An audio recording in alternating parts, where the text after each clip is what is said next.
Protestation contre l'agression rwandaise dans l'est de la RDC par les billets du M23.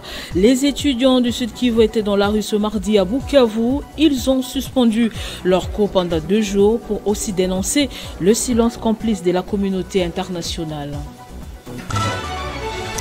Justice, toujours pas de liberté provisoire pour Salomon Kalonda. La cour militaire siégeant en matière foraine a statué sur ces cas et a décidé de rejeter la demande introduite par ses avocats. Ces derniers en appellent à la bonne foi du chef de l'État pour son implication. 304 détenus préventifs, dont 164 du parquet général des Matete, 140 du parquet général de la Gombe ont été libérés grâce à la mesure des clémences du chef de l'État, Félix Antoine Tshisekedi, dans le but de désengorger les établissements pénitentiaires. Nouveau journal sur Télé 50, bienvenue à tous. Les étudiants du Sud Kivu ont décidé de suspendre leur participation aux activités académiques pendant 2 jours pour protester contre les massacres des civils dans la province sœur du Nord Kivu par les rebelles du M23 appuyés par les militaires rwandais. Ce mardi, ils ont organisé une marche pacifique au cours de laquelle ils avaient des bougies en main pour rendre hommage aux victimes. Ils ont aussi dénoncé le silence complice de la communauté internationale et demander le départ de la MONUSCO sur les territoires nationaux. Nous sommes là pour dire que le Congo ne va pas mourir. Nous sommes de cette génération qui refuse de se résigner. Nous pensons que la thèse officielle voudrait nous faire croire que c'est le Rwanda et l'Ouganda notre problème. Nous savons que c'est faux, c'est l'industrie minière qui est notre problème. Nous savons que ceux qui nous attaquent sont les États-Unis d'Amérique, la France, le Canada et toutes les grandes puissances qui ont des industries minières. Nous pensons également que le Rwanda et l'Ouganda font les sales besognes de tuer les frères africains pour le service du maître. Nous manifestons pour dénoncer le génocide qui se passe dans notre pays, l'agression rwandaise et les terroristes de M23. Nous sommes contre cela. C'est pourquoi nous manifestons aujourd'hui. C'est toute la partie l'Est qui s'élève. Ça a commencé par Goma. Aujourd'hui, nous sommes là comme les gens de la ville de Bukavu. Nous dénonçons tout cela. C'est pourquoi nous sommes là. Et un peu plusieurs reports dans le dossier Salomon Kalonda. La cour militaire siégeant en matière foraine a statué sur ces cas et a décidé de rejeter la demande des libertés provisoires introduite par ses avocats. Après cette décision, c'est la désolation côté des défenses de Salomon Kalonda qui demande cette fois-ci la bonne foi du chef de l'État pour que la situation soit décomptée le plus vite possible. Malgré la réquisition des 19 médecins venant des différents centres hospitaliers qui ont établi réellement que l'état de santé de Salomon Kalonda nécessitait une évacuation pour une bonne prise en charge, en dépit de la détérioration grave de la situation sanitaire du conseiller de Moïse Katumbi Chapwe et de toutes les garanties données par ses avocats, la cour militaire a rejeté la demande de liberté provisoire introduite par la défense. Pour la cour, Salomon Kalonda devra se faire soigner sur place et non en dehors du pays. Parce que la cour a rejeté la liberté provisoire, néanmoins la cour a recommandé à ce que Salomon puisse être soigné dans un de ces hôpitaux qu'ils ont choisis, parce qu'ils sont d'accord et d'avis avec nous et par rapport à tous les rapports que dans l'état actuel des choses, M. Salomon ne peut pas être jugé s'il n'a pas eu de soins. Donc c'est dans l'impossibilité. Alors nous regrettons la décision de la Cour, mais on n'a pas de choix. Ce que nous avons comme message, c'est de demander à l'autorité suprême d'avoir une pensée. Et même si la Cour a décidé autrement, lui peut, dans son humanisme, voir le cas de M. Salomon Escadela. Salomon est vraiment dans un état catastrophique. Bien qu'en détention et gravement malade, Salomon Kalonda a été massivement élu député provincial dans la ville de Kindu, au Maniema. Depuis son arrestation, ses avocats contestent les accusations portées contre lui et remettent en cause la légalité de la procédure ayant conduit à l'arrestation brutale de leurs clients. Les activistes des droits de l'homme ont à leur tour qualifié cette procédure judiciaire de procès de la honte, soutenant qu'il s'agit d'une machination visant à éliminer un adversaire politique gênant. Selon les acteurs politiques contactés, le pouvoir veut achever Salomon Kalonda d'une autre façon, en l'envoyant au mouroir de HJ Hospital et des cliniques universitaires. Eux-mêmes ne s'y font jamais soigner. Ils ont commencé par tuer Salomon à petit feu, insistent les analystes politiques, tout en estimant qu'ils ont carrément décidé de l'achever, et c'est cruel, dénoncent les politiciens, car la vie humaine est sacrée. Dans l'entretemps, le parquet général près la Cour de cassation a libéré 304 détenus préventifs, dont 164 du parquet général des Matete et 140 du parquet général de la Gombe, grâce à la mesure des clémences du chef de l'État, Félix Antoine Tshisekedi. La libération par la mesure des clémences des détenus préventifs placés sous la responsabilité du parquet civil vise à désengorger les établissements pénitentiaires afin de faciliter les meilleures conditions, affirme le procureur général près la Cour de cassation, Firmin Vendée. Le président de la République, magistrat suprême, Félix Antoine Tshisekedi Tshilombo, tient au désengorgement des établissements pénitentiaires qui sont débordés ces derniers temps à cause de la surpopulation des détenus.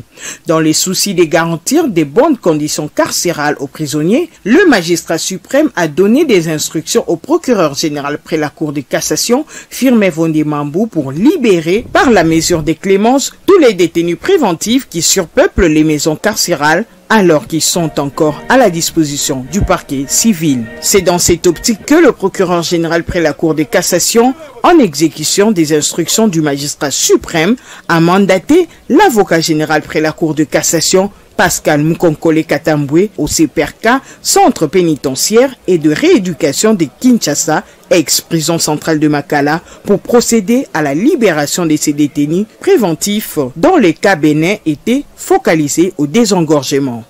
Cérémonie ya lelo euti na meeting au président de la République Yemoko, chef de l'État, Félix Antoine Tshisekedi Tshilombo, oyo azolanda situation nyonso ya prison na biso oyo ya Makala. Azwaki ba rapport, aza informé ya surpopulation awa na prison. Yango anapesaki ba instruction epai ya procureur général près la Cour de cassation pour aya kotala la problème situation ya bino awa na prison. Au total, 304 détenus préventifs sont bénéficiaires de cette mesure de clémence, dont 140 sont du parquet général de la Gombe et 164 du parquet général de Matete. Et puis le président du Sénat, Modeste Bahati Lukwebo, encourage le chef de l'État dans la poursuite des réformes courageuses pour nos forces de défense et de sécurité.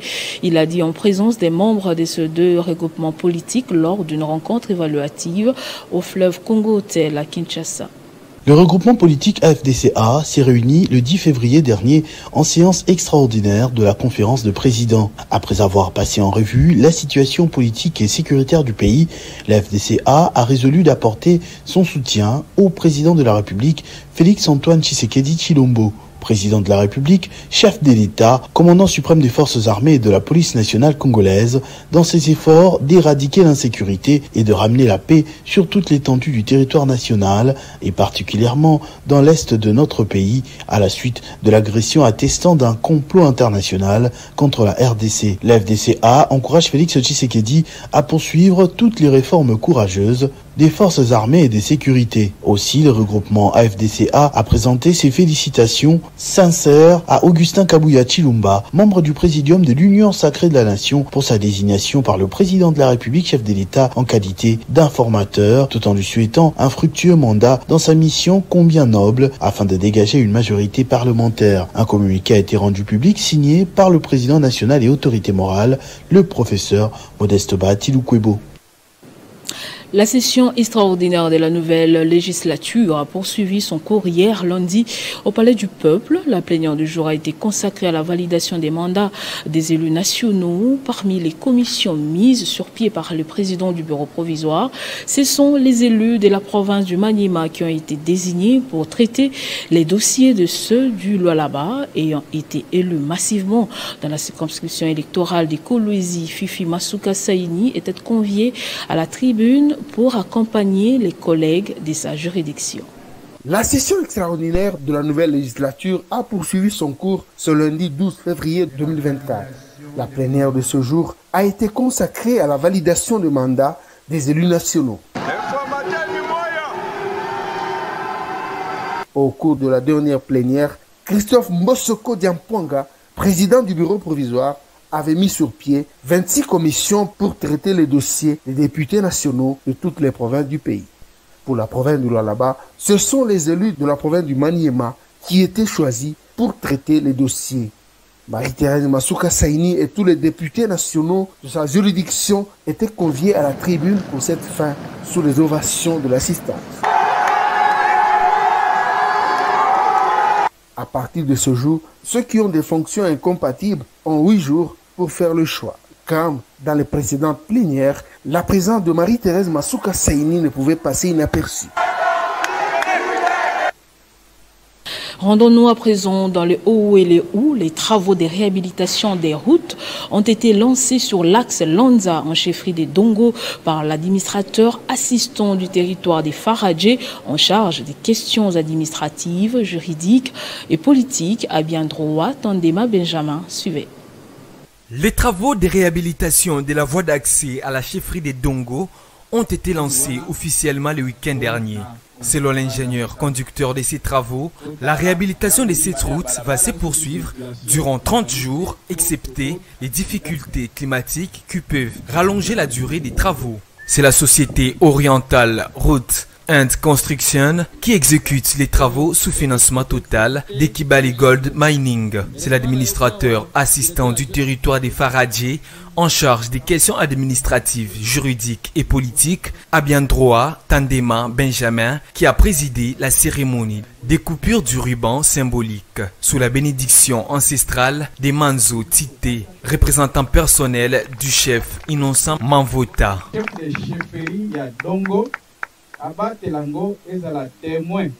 Après l'ouverture de cette route, interviendra les travaux de l'érection du pont sur la rivière Kibali qui relie les villages Lantsa au village Kouloua 2 ainsi que d'autres villages des territoires de Ouacha et d'Elitouri dans la province du Haut-Ouélé. Cette cérémonie a connu la participation de plusieurs autorités provinciales, notamment Andila Kandema Jonathan, secrétaire administratif du territoire, Moyandangu Gersoma, greffier comptable, et Moussoussungu Dimimoke Isaac, vice-président du comité local du développement. Objectif de leur participation à la cérémonie était de démontrer leur détermination à accompagner la vision du chef de l'État, Félix Antoine Tshisekedi Tshilombo, dans le projet de développement des 145 territoires, particulièrement dans la transformation totale de la chefferie des Dongo.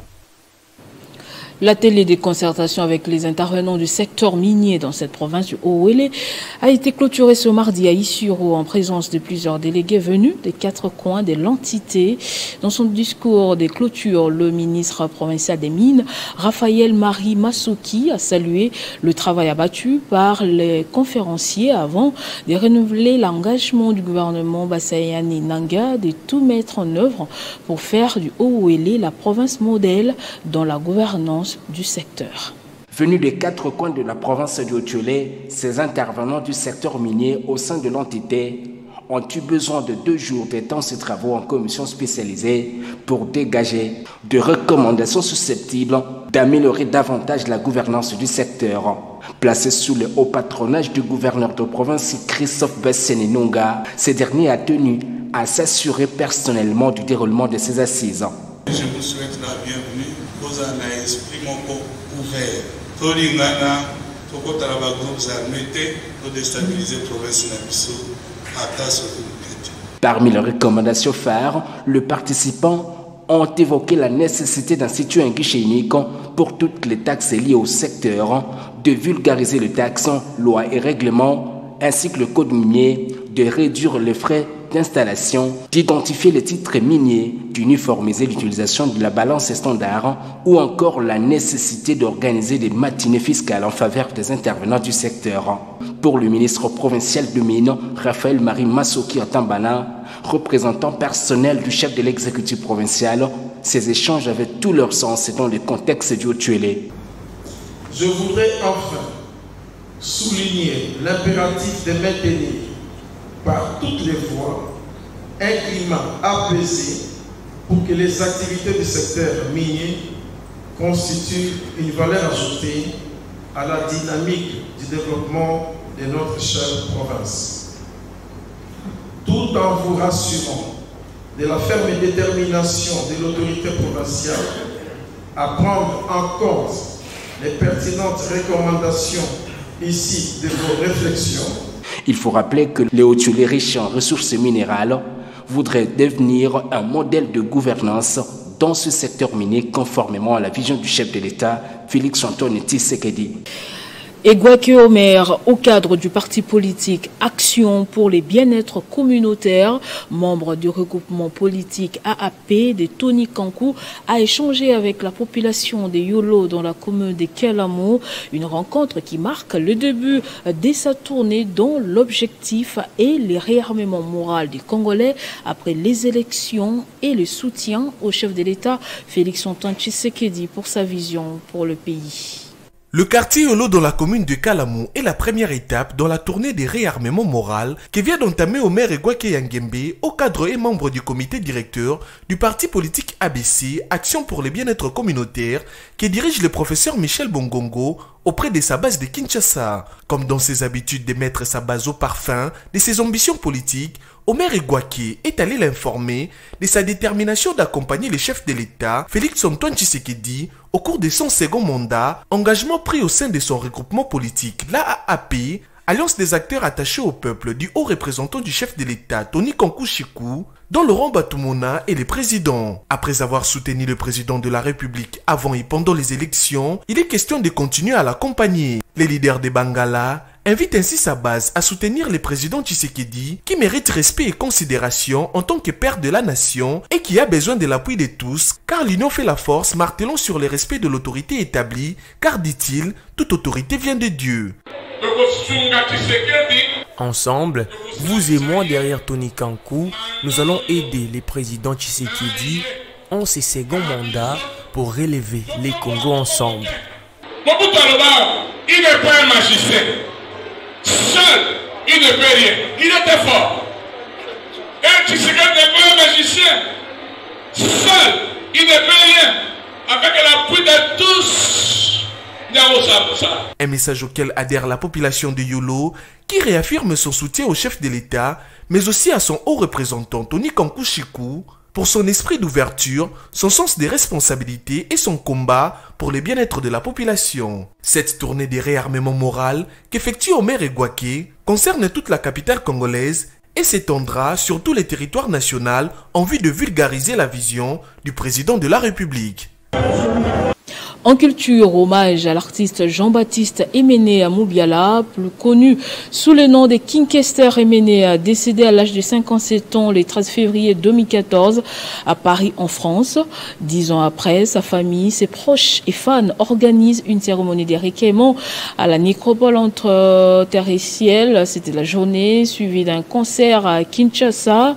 Chanteur, auteur, compositeur et interprète, Moto Azamani, comme il s'est fait appelé par ses nombreux fans, a été une figure emblématique de la rumba congolaise à la tête de Victoria et Layson, groupe musical qu'il avait créé après s'être défait des amarres de l'orchestre Viva la Musica de Papa Wemba en 1982. Il marquera son empreinte dans la musique congolaise par l'introduction du synthétiseur et de la programmation musicale assistée par ordinateur. Le revoici à l'œuvre dans cet extrait choisi par Bob Ambongo.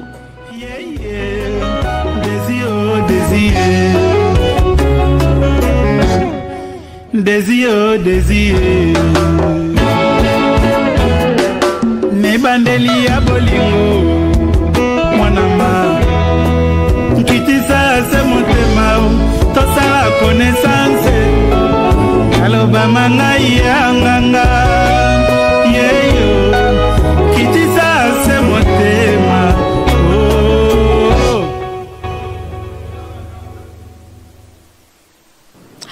Et ce journal est terminé, place au rappel des titres.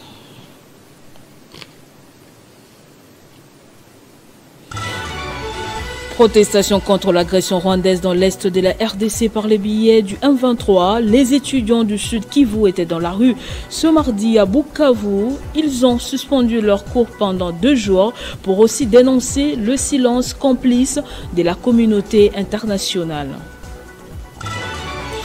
Justice, toujours pas de liberté provisoire pour Salomon Kalonda. La cour militaire siégeant en matière foraine a statué sur ces cas et a décidé de rejeter la demande introduite par ses avocats. Ce dernier en appelle à la bonne foi du chef de l'État pour son implication.